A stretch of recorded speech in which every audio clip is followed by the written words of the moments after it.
আসসালামু আলাইকুম রহমতুল্লাহি ওবরাকাতুহ। তাজকিরাতুল আউলিয়ার আজকের পর্বে আপনাদের সবাইকে স্বাগত জানাচ্ছি। গত পর্বে আমরা একজন মনীষীর জীবন কাহিনী আপনাদের সম্মুখে আলোচনা করেছিলাম। সেই সাথে আপনাদের সম্মুখে আলোচনা করা হয়েছিল আরেকজন মনীষীর জীবন কাহিনী থেকে কিছু ঘটনা, কিছু নসিহতগুলো আপনাদের সম্মুখে বলা হয়েছিল। আজকে যে জীবন কাহিনী নিয়ে আলোচনা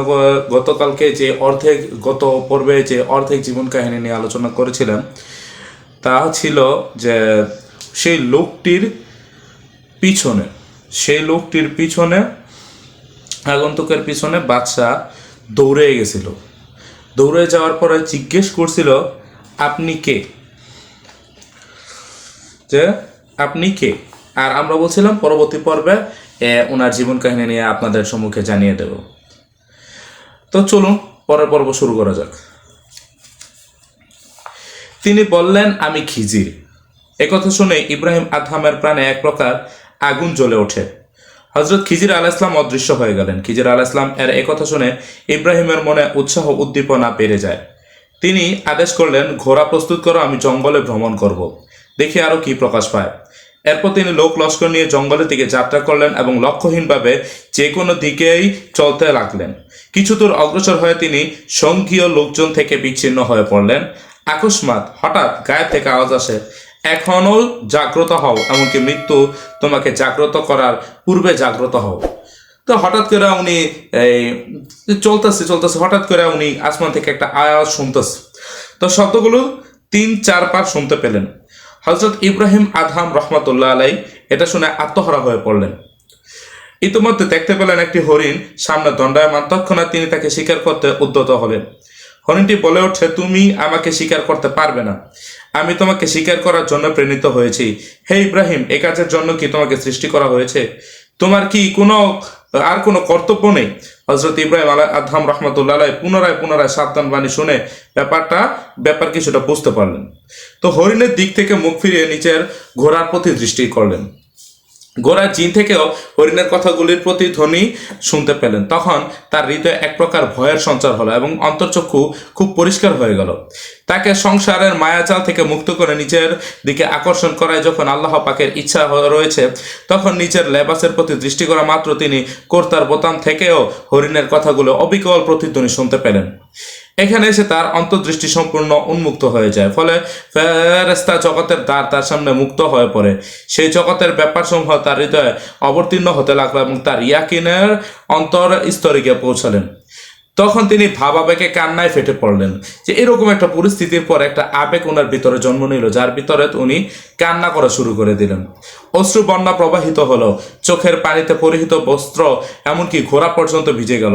তিনি খাঁটি মনে তওবা করলেন।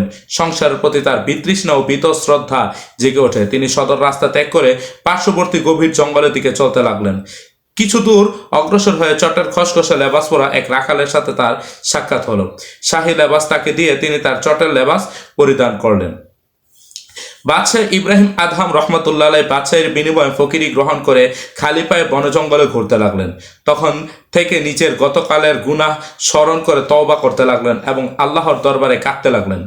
এরূপে ঘুরতে ঘুরতে মার্ভ নগরে পৌঁছলেন।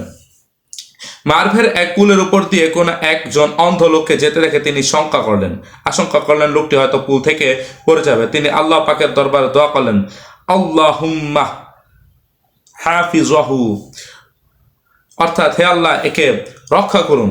তৎক্ষণাৎ সে অন্ধ লোকটি শূন্যে উঠে স্থির হয়ে দাঁড়ালো এবং ইব্রাহিম আদহামকে নিজের দিকে আকর্ষণ করলো। এ ব্যাপারে দেখে তিনি বিস্ময় অভিভূত হয়ে পড়লেন। ভাবতে লাগলেন, সুবহানাল্লাহ, তিনি কত বড় বুজুর্গ লোক। একের পর থেকে সেখান থেকে যাত্রা করে নিশাপুর পৌঁছলেন। সেখানে একটি প্রসিদ্ধ গুহা ছিল। 9 বছর পর্যন্ত তিনি এই গুহার মধ্যে অবস্থান করলেন এবং মুজাহাদা ও সাধনায় প্রবৃত্ত থেকে আখিরাতের প্রচুর সম্বল সংগ্রহ করলেন। এই গুহায় তিনি একাকী বাস করতেন। বৃহস্পতিবার তিনি গুহা থেকে বের হয়ে জঙ্গল থেকে লাকড়ি সংগ্রহ করে আনতেন এবং শুক্রবার তিনি সকালবেলা তা বাজারে নিয়ে বিক্রি করতেন। এরপর জুমার নামাজ আদায় করে রুটি খরিদ করতেন এবং তার অর্ধাংশ ফকিরকে দান করে বাকি অর্ধাংশ নিয়ে গুহায় ফিরে যেতেন। আর তার দ্বারা পরবর্তী বৃহস্পতিবার পর্যন্ত গুহায় অবস্থান করতেন এবং ইবাদতে মশগুল থাকতেন। কথিত আছে এক প্রচণ্ড শীতের রাতে তিনি বরফ গলা পানিতে গোসল করে ভোর পর্যন্ত ইবাদতে মশগুল রইলেন। ভোরবেলা তার খুব শীত মনে হলো। শীতের প্রকোপে তিনি এত অবশ হয়ে পড়লেন যে ভাবতে লাগলেন তার জীবন রক্ষা পাবে না। মনে মনে কল্পনা করলেন সামান্য কিছু আগুন পেলে কতই না ভালো হতো। এই কল্পনা আসা মাত্র তিনি অনুভব করলেন কেউ যেন একখানা চর্মের চাদর তার দেহের উপর জড়িয়ে দিয়েছে। অল্পক্ষণের মধ্যে শরীর গরম হয়ে যায়। তিনি ঘুমিয়ে পড়লেন। একটু পর জেগে দেখলেন তা চর্মচাদর নয়, বরং একটি বিকট আকার অজগর। এই অজগর তার শরীরকে গরম করে রেখেছে। এটা দেখে তার অন্তর ভয়ে কেঁপে ওঠে। তিনি আল্লাহর কাছে আবেদন করলেন, হে আল্লাহ, আপনি তো এটাকে অনুগ্রহের আকারে প্রেরণ করেছেন, কিন্তু আমি এটাকে গজবের আকারে দেখছি। এ দৃশ্য সহ্য করার শক্তি আমার নেই। তৎক্ষণাৎ অজগরটি তার দেহ ছেড়ে অদৃশ্য হয়ে যায়। এই 9 বছর অতিক্রান্ত হওয়ার পর ক্রমান্বয়ে তার আধ্যাত্মিক মর্যাদা জনগণের মধ্যে ছড়িয়ে পড়ে। লোকজনের সমাগম আরম্ভ হয়ে যায়। এটা দেখে তিনি গুহা ত্যাগ করে মক্কা শরীফে চলে যান। সেখানে শায়েখ আবু সাইদ আবুল খায়ের রহমতুল্লাহ আলাই নামে একজন বুজুর্গ সে গুহা দেখতে গিয়ে বললেন, সুবহানাল্লাহ, একজন আল্লাহওয়ালা মহামানবের অবস্থানের ফলে এই গুহাটি যেন আরামদায়ক সুগন্ধে পরিপূর্ণ হয়েছে। তা যদি মেশকে পরিপূর্ণ থাকতো তবু এত সুগন্ধ হতো না। মানে আল্লাহওয়ালাদের কথাবার্তা মানে এত গভীরের। কথিত আছে হযরত ইব্রাহিম আদহাম রহমাতুল্লাহ আলাইহি যখন জঙ্গলে ঘুরছিলেন তখন একদিন এক বুজুর্গ লোকের সাথে তার সাক্ষাৎ হয়। তিনি তাকে আল্লাহ পাকের ইসমে আজম শ্রেষ্ঠতম নাম শিখিয়ে দেন। তিনি সে নামে আল্লাহ পাকে স্মরণ করতে আরম্ভ করেন। আকস্মাৎ তিনি একদিন হযরত খিজির আলাইহিস সালামকে দেখতে পান। তিনি বললেন, হে ইব্রাহিম, যিনি আপনাকে আল্লাহর ইসমে আজম শিখিয়েছেন তিনি আমার ভাই ইলিয়াস। আপনি যিনি আপনাকে ইসমে আজম শিখিয়েছেন তিনি আমার ভাই ইলিয়াস। এরপর তার ও খিজির আলাইহিস সালামের মতো বহু বিষয়ে আলাপ আলোচনা হলো। তিনি খিজির আলাইহিস সালাম এর মুরিদ হলেন। এর বদৌলতে হযরত ইব্রাহিম আদহাম রহমতুল্লাহ আলাইহি এমন উচ্চ মর্যাদা লাভ করেন। হযরত ইব্রাহিম আদম রহমতুল্লাহ আলাইহি বলেন, আমি জঙ্গলে ভ্রমণ করতে করতে জাতুল ইরাক নামক স্থানে পৌঁছে দেখি 70 জন গুত্রি পরিহিত দরবেশ এক স্থানে নিহত অবস্থায় পতিত রয়েছেন। তাদের দেহ থেকে এখনো রক্ত প্রবাহিত হচ্ছে। কেবলমাত্র একজন লোককে দেখি তার দেহে এখনো কিছুমাত্র প্রাণ বাকি রয়েছে। আমি তাকে জিজ্ঞেস করলাম, হে যুবক, তোমাদের এমন অবস্থার কারণ কি? তিনি বললেন, হে আদহাম, শুধু পানি এবং ইবাদতখানাকে আঁকড়িয়ে ধরো, আল্লাহ থেকে দূরে থেকো না। তার রহমত থেকে বিচ্ছিন্ন হয়ে পড়বে, খুব কাছেও আসবে না, কেননা ব্যথা ও দুঃখে জর্জরিত হয়ে যাবে। আল্লাহ না করুন কোনো ব্যক্তি যেন শান্তির বিছানায় শায়িত থেকে এমন বেআদবি না করে, অর্থাৎ শান্তিতে থেকে গুনাহের কাজ করে। এমন বন্ধুকে সর্বদা ভয় করে চলো যিনি হাজিদেরকে রোম দেশীয় কাফেরদের ন্যায় হত্যা করেন এবং হাজিদের সাথে জিহাদ করেন। দেখো, আমরা সকলেই সুফি ছিলাম। আমরা সকলে একমাত্র আল্লাহর উপর ভরসা করে অরণ্য ভ্রমণে যাত্রা করলাম। আমরা এরূপ প্রতিজ্ঞা করেছিলাম যে আমরা কখনো পরস্পর অন্য কারো কথা বার্তা বলবো না। আল্লাহ ভিন্ন কারো চিন্তা বা ভয় মনে স্থান দেব না। আল্লাহর সমস্ত গতিবিধি একমাত্র আল্লাহ পাকের জন্যই হবে। আল্লাহ ভিন্ন অন্য কারো দিকে আমাদের সমস্ত গতিবিধি একমাত্র আল্লাহ পাকের জন্যই হবে। আল্লাহ ভিন্ন অন্য কারো দিকে মনোযোগ দেব না। আমরা যখন জঙ্গল দিয়ে অতিক্রম করে ইহরাম বাঁধার স্থানে মিকাতে পৌঁছাই তখন খিজির আলাইহিস সালাম আমাদের সামনে এসে পড়লেন। আমরা তাকে দেখে সালাম করলাম এবং আনন্দিত হলাম। আমরা মনে মনে বললাম, আলহামদুলিল্লাহ, যাবতীয় প্রশংসা আল্লাহর জন্য। আমাদের চেষ্টা আল্লাহ পাকের দরবারে কবুল হয়েছে এবং প্রার্থিত বস্তু পর্যন্ত পৌঁছেছে, অর্থাৎ অন্বেষিত বস্তু প্রাপ্ত হয়েছে। ফলে এমন মহামানব আমাদের ইস্তেকবালের জন্য এসেছে। তৎক্ষণাৎ আমাদের আত্মাসমূহকে লক্ষ্য করে গায়েবী সম্বোধন হলো, হে মিথ্যাবাদের দল, হে মিথ্যা দাবিদাররা, তোমরা কি আমার সাথে এ প্রতিজ্ঞা করেছিলে? এখনই আমাকে বলে যাচ্ছ, আমাকে ছেড়ে অন্যের বন্ধুত্ব জুড়ে দিয়েছ। আচ্ছা, কোনো পরোয়া নেই, এ অপরাধে এখনই আমি তোমাদের প্রাণ হরণ করে নেব এবং তোমাদের রক্ত প্রবাহিত করে দেব। আমার রাজ্য সর্বপ্রকার রক্তপাতই হয়ে থাকে। আগুনের পাতিলে লেবানের পরিবর্তে প্রাণসমূহ জ্বালানো হয়। হে আদহাম, যদি তোমার খেয়াল আমাদের মতো হয়ে থাকে তাহলে তুমিও আমাদের সাথে বদ্ধভূমিতে চলে এসো। তা না হলে আমাদের কাছ থেকে দূরে সরে পড়ো, কেননা আমরা নিহত বন্ধু।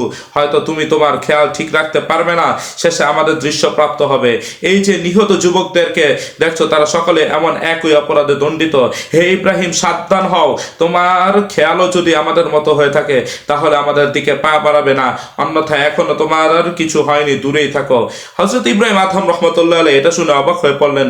তিনি মুমূর্ষু লোকটিকে জিজ্ঞেস করলেন, আচ্ছা বলো তো তুমি কেমন করে রক্ষা পেলে? সে উত্তরে বলে, তাদের সকলে কামেল ছিলেন এবং আমি তখন অপূর্ণ, এখন কামেল হবার জন্য চেষ্টা করছি যেন তাদের সঙ্গী হতে পারি। এতটুকু বলে তিনি প্রাণত্যাগ করলেন। তো একটা চমৎকার একটা ঘটনা।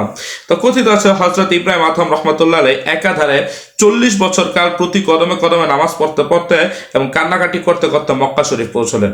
তো হরম শরীফে অবস্থানকারী বুজুর্গ লোকেরা তার আগমনের সংবাদ পেয়ে তাকে অভ্যর্থনা করার জন্য বের হলেন।